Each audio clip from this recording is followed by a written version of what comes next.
இன்னும் அதிகாரப்பூர்வமா விஜய் ஆட்சி கூட அமைக்கல. ஆனா, அதுக்குள்ள இன்னைக்கு சமூக வலைதளங்கள்ல ஒரு செய்தி வைரல் ஆயிட்டு இருக்கு. அது என்னன்னு பாருங்க.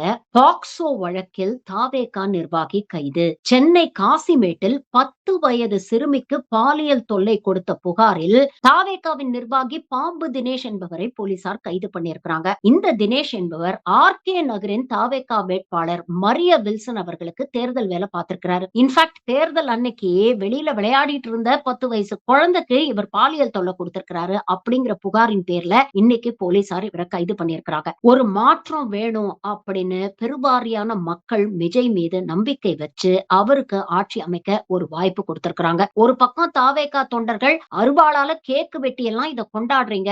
இத கூட எங்களால கடந்து போயிட முடியுது. ஆனா கொஞ்சமாவது உங்கள் தலைவர் மீது ஒரு நம்பிக்கை இருந்து அவர் மீது உண்மையான அன்பும் பற்றும் இருக்குன்னா தயவு செஞ்சு இது போன்ற விஷயங்களை நீங்க கவனிக்கணும். ஒரு தூய்மையான ஆட்சி கொடுப்பேன், பெண்களுக்கு குழந்தைகளுக்கு பாதுகாப்பு கொடுப்பேன் அப்படின்னு சொல்லி மக்கள் கிட்ட ஒரு நம்பிக்கையை ஏற்படுத்தி தான் அவர் ஆட்சிக்கு வந்திருக்கிறாரு. அப்படிப்பட்ட ஆட்சி அமையறதுக்கு முன்னால உங்க கட்சியை சேர்ந்தவர்களே இது போன்ற விஷயத்துல ஈடுபட்டாங்கன்னா அப்போ இது கடுமையான விமர்சனங்களை எழுப்புமா இல்லையா? அதனால தாவேகா தொண்டர்களுக்கு ஒரு வேண்டுகோளாவே இத வைக்கிறேன். ஆட்சிக்கு வந்து கொஞ்ச நாள் மக்கள் பொறுமையா இருப்பாங்க. ஆனா தொடர்ந்து இது போன்ற செய்தி வந்ததுன்னா மக்களுடைய பொறுமை விமர்சனமாக மாறும்.